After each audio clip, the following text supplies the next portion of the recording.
Hello, hello, hello! అందరికీ నమస్కారం. నేను మీ పాడ్‌కాస్ట్ పద్మావతినండి.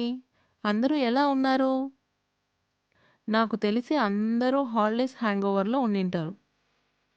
రోజులు చాలా తొందరగా గడిచిపోతున్నట్టు అనిపిస్తుందా? క్రిస్మస్ హాలిడేస్ అయిపోయాయి. హ్యాపీ న్యూ ఇయర్ అంటూ 2024 వచ్చేసింది.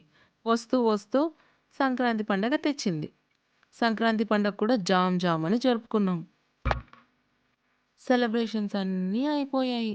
మళ్ళీ స్కూల్స్‌కి, ఆఫీస్‌కి అంటూ డైలీ లైఫ్‌లో పడిపోయాము.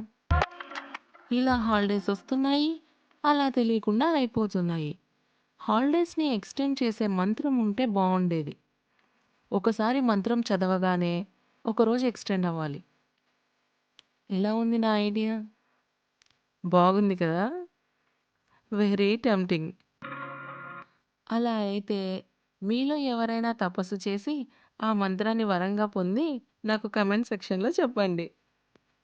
అప్పుడు మనం హాలిడేస్‌ని ఎంచక్కా ఎక్స్‌టెండ్ చేసుకుంటూ ఉండొచ్చు.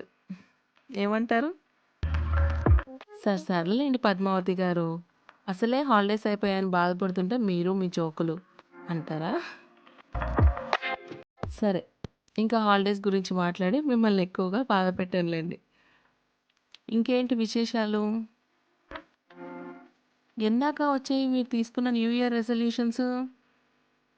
అటకెక్కేసాయా? లేదా ఇంకా అమలులోనే ఉన్నాయా?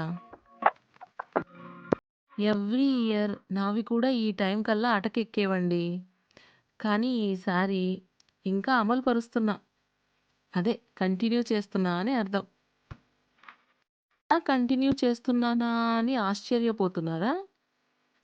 అయితే చెప్తా వినండి. రెజల్యూషన్స్ అనగానే మనకు ఫస్ట్ గుర్తొచ్చే ఎగ్జాంపుల్ జిమ్. చాలామంది జిమ్‌కి వెళ్ళాలని అనుకుంటారు. ఫుల్ ఎనర్జీతో, ఫుల్ మోటివేషన్‌తో జనవరి 1 నుంచి జిమ్‌కి వెళ్ళడం స్టార్ట్ చేస్తారు. అలా 5 డేస్ వెళ్ళి అంటే జనవరి 1న స్టార్ట్ చేసిన జిమ్ము జనవరి 5 వచ్చేసరికల్లా విసుగొస్తుంది. జనవరి 6కి అలసిపోయి, సొలసిపోయి ఇంక వద్దురా బాబు! రిజల్యూషన్ లేదు, తొక్క లేదు అని గివ్ అప్ ఇస్తారు. నేను కూడా సేమ్ టు సేమ్ చేసేదాన్ని ఎవ్రీ ఇయర్. కానీ ఈసారి కొంచెం కొత్తగా ట్రై చేశాను. నాకు విసుగొచ్చిన ప్రతిసారి కంప్లీట్‌గా గివ్ అప్ ఇవ్వకుండా బ్రేక్ తీసుకున్నాను. అర్థమయ్యేలా చెప్పాలంటే జనవరి 1న నేను జిమ్ స్టార్ట్ చేశాననుకోండి.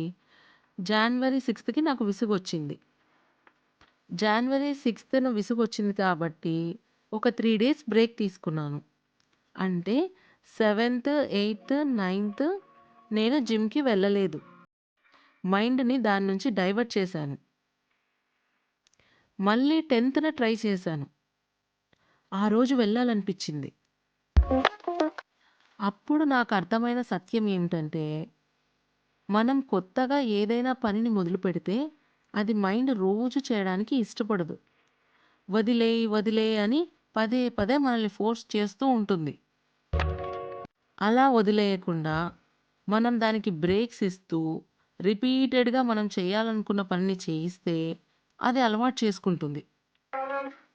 ఈ ట్రిక్ తెలీక నేను చాలా ఇయర్స్ వేస్ట్ చేసుకున్నానండి. కాబట్టి my dear brothers and sisters, మీరు కూడా ఈ ట్రిక్‌ని ఫాలో అవ్వండి. సక్సెస్‌ని సాధించండి. విజయోస్తు. మీకు ఈ ట్రిక్ ఇప్పుడు తెలిసింది కాబట్టి మీ రెజల్యూషన్స్‌ని ఆపకండి. అటకెక్కించకండి. బ్రేక్స్ ఇస్తూ ట్రై చేయండి.